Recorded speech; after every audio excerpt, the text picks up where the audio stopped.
Ya, tadi kami ada 4 orang sekolah Pak. Ada dari SMA Negeri 1 Majene, ada kepala sekolahnya hadir. Kemudian ada juga kepala SMA Negeri 2 Majene. Kemudian ada juga kepala SMA Negeri 1 Wonomulyo dan juga kepala SMA Negeri 3 Polewali beserta para penggerak kombelnya. Mungkin singkat saja Bapak Ibu, tadi kami sudah berdiskusi di dalam kelompok. Nah, kami coba menyimpulkan secara umum bahwa untuk kegiatan kombel, hal yang sudah berkembang dan membanggakan dalam pembuatan kombel itu adalah guru-guru sudah mulai terbuka dengan apa masalah yang mereka hadapi dalam proses pembelajaran. Itu yang penting. Karena beranjak selama ini kan guru-guru kita hanya menyusun modul ajar RPB itu kan sebagian besar masih copy paste, mengajar dengan formalitas. Tapi dengan adanya kombel, guru-guru diajak untuk terbuka, apa sih masalahnya? Kemudian guru-guru juga diajak untuk berpikir kritis, untuk melakukan perubahan minimal dalam kelasnya. Ini yang membanggakan yang sudah terjadi. Kemudian, apa faktor kunci yang menyebabkan? Pertama, adanya jam kombel yang diintegrasikan ke dalam jam pembelajaran setiap minggu. Ini salah satu faktor kunci. Kemudian ada kepemimpinan yang humanis. Ada kepemimpinan yang humanis di dalam. Bagaimana kita membangun komunitas ramah guru itu dengan membangun komunikasi yang baik. Kuncinya adalah komunikasi yang baik. Gitu. Nah, kendala. Secara umum kendalanya hampir sama dengan Bapak Ibu yang lain di kombel yang ada. Itu persoalan waktu yang kurang cukup gitu. Ketika dia diintegrasikan dalam jam pembelajaran itu 2 CP itu masih kurang cukup, sehingga guru-guru harus melanjutkan ke kontak di luar dari pertemuan formal di sekolah. Nah, ini jadi kendala. Siapa yang menggerakkan teman-teman ini berkombel di luar? Siapa yang bertanggung jawab? Apakah kita duduk ngobrol saja kemudian tenggorokan kita keren misalnya, saya mau jadi sponsor, gitu kan? Ini jadi masalah. Ini memang dibutuhkan keikhlasan kita Bapak Ibu ketika kita berkombel, tapi tidak selamanya karena ini setiap pekan. Seandainya hanya 1 kali dalam 1 semester itu mungkin bisa dibayar dana bos ya, bisa dianggarkan untuk makan-makan minum. Tapi kalau setiap pekan, nah tentunya kita membutuhkan sebuah regulasi atau sebuah aturan yang mungkin terakomodir dalam juknis dana bos. Bagaimana supaya kedepannya kegiatan kombel ini aktif disupport dengan bantuan dana bos. Jadi kepala sekolah tidak perlu takut lagi untuk menganggarkan dana untuk kegiatan kombel.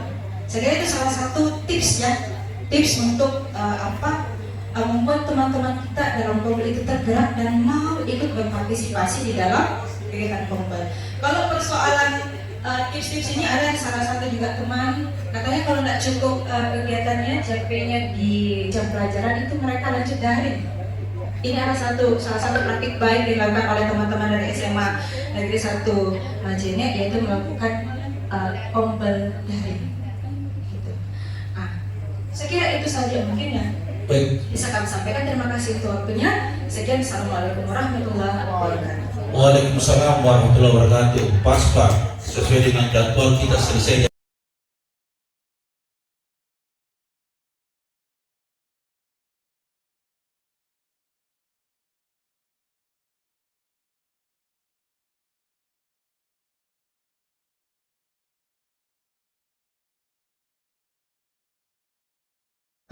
Link pemantauan ya, instrumen fase 3 kalau tidak salah ada 2 kali, satu yang 1 sampai ke 10 ya, kemudian 1 sampai 5.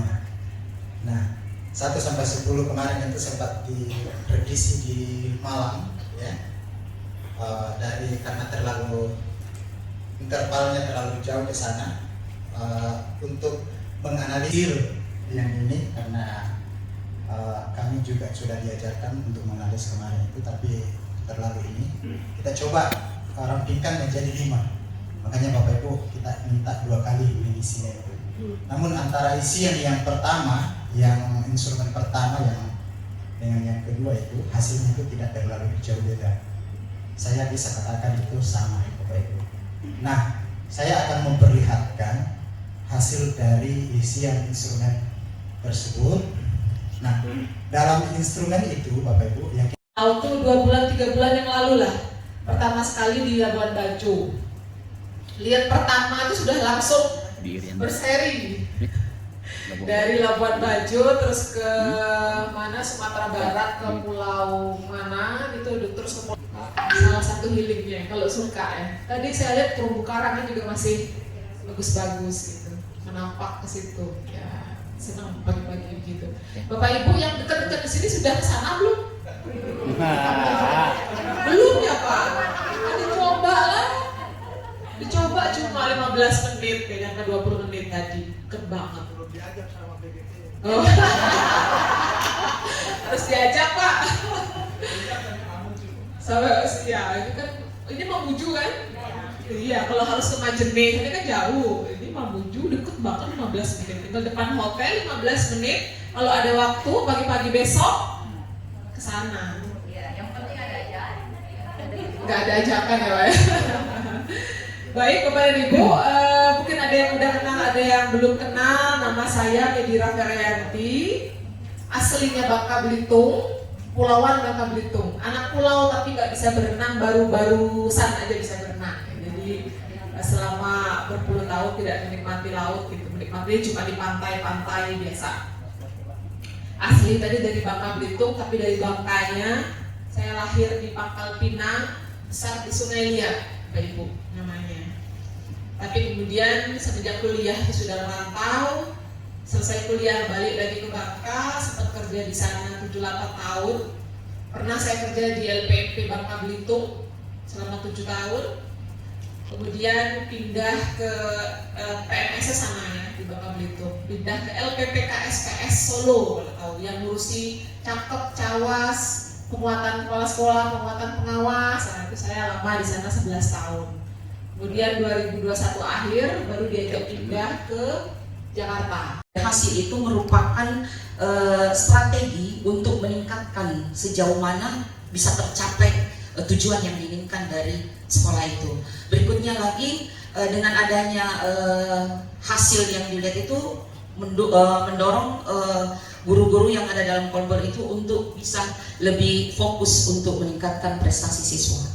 Ya. Itu. Ya, tepuk tangan lagi Bapak dan Ibu, itu ngomongin masalah data atau hal apa yang menunjukkan bahwa di murid itu ada kendala atau ada masalah. Saya kasih contoh misalkan ya, dan mencoba juga memfasilitasi anak ini dengan psikolog.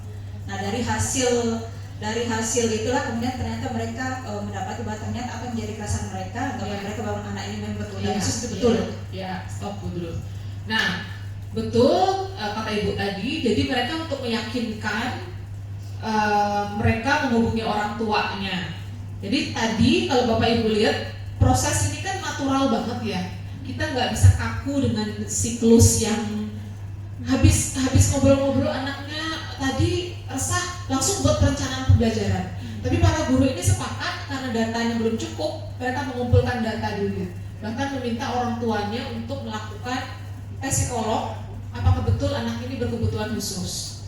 Ternyata setelah tes psikolog, memang anaknya dikategorikan lamban belajar. Kayaknya tadi udah fix, tapi masalahnya udah fix nih. Baru bisa melakukan perencanaan pembelajaran. Tapi ternyata apa yang terjadi pada guru-guru ini, Ibu bisa menangkap lagi yang diceritakan? Oh, mungkin belum sampai ke sini, saya lanjutkan.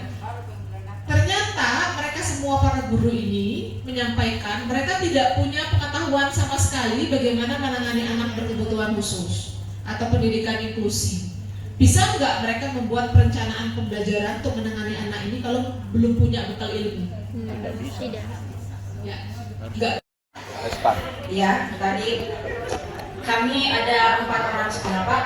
Ada dari SMA Negeri 1 Majene, ada kepala sekolahnya hadir, kemudian ada juga kepala SMA Negeri 2 Majene, kemudian ada juga kepala SMA Negeri 1 Wonomulyo dan juga kepala SMA Negeri 3 Polewali beserta para penggerak kombelnya.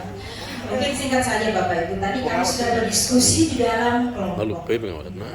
Nah, kami coba menyimpulkan secara umum bahwa untuk kegiatan Kombel, hal yang sudah berkembang dan membanggakan dalam pembuatan Kombel itu adalah guru-guru sudah mulai terbuka dengan apa masalah yang mereka hadapi dalam proses pembelajaran. Itu yang penting, karena beranjak selama ini kan guru-guru kita hanya menyusun hasil ajar NPB itu kan sebagian besar masih copy paste, mengajar dengan formalitas. Tapi dengan adanya Kombel, guru-guru diajak untuk terbuka, apa sih masalahnya?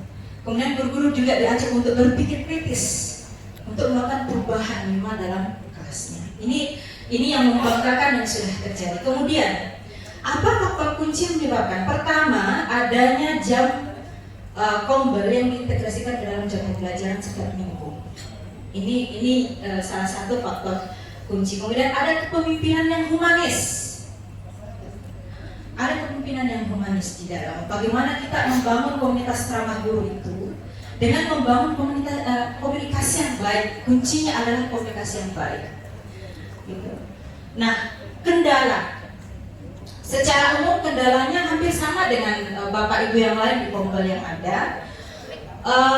Itu persoalan waktu yang kurang cukup. Gitu. Ketika dia diintegrasikan dalam jam pembelajaran itu 2 CP itu masih kurang cukup, sehingga guru-guru harus melanjutkan ke konteks di luar dari pertemuan formal di sekolah. Nah, ini jadi kendala. Siapa yang menggerakkan teman-teman ini berkombel di luar? Siapa yang bertanggung jawab? Apakah kita duduk ngobrol saja kemudian tenggorokan kita keren misalnya, siapa menjadi sponsor? Gitu kan? Ini jadi masalah. Ini memang dibutuhkan keikhlasan kita Bapak Ibu ketika kita berkombel, tapi tidak selamanya, karena ini setiap pekan. Seandainya hanya 1 kali dalam 1 semester, itu mungkin bisa diberi dana bos ya, bisa dianggarkan untuk makan-makan minum. Tapi kalau setiap pekan, nah tentunya kita membutuhkan sebuah regulasi atau sebuah aturan yang mungkin terakomodir dalam juknis dana bos. Bagaimana supaya kedepannya kegiatan kombel ini aktif disupport dengan bantuan dana bos. Jadi kepala sekolah tidak perlu takut lagi untuk menganggarkan dana untuk kegiatan Kombel. Saya kira itu salah satu tips ya, tips untuk membuat teman-teman kita dalam Kombel itu tergerak dan mau ikut berpartisipasi di dalam kegiatan Kombel. Kalau persoalan tips-tips ini ada yang salah satu juga teman katanya kalau tidak cukup kegiatannya JP-nya di jam pelajaran itu mereka lanjut daring. Ini adalah salah satu praktik baik dilakukan oleh teman-teman dari SMA Negeri 1 Majene, yaitu melakukan Kombel daring. Gitu. Saya kira itu saja mungkin ya bisa kami sampaikan. Terima kasih untuk waktunya. Sekian, Assalamualaikum warahmatullahi wabarakatuh. Waalaikumsalam warahmatullahi wabarakatuh. Pas Pak, sesuai dengan jadwal kita selesai jam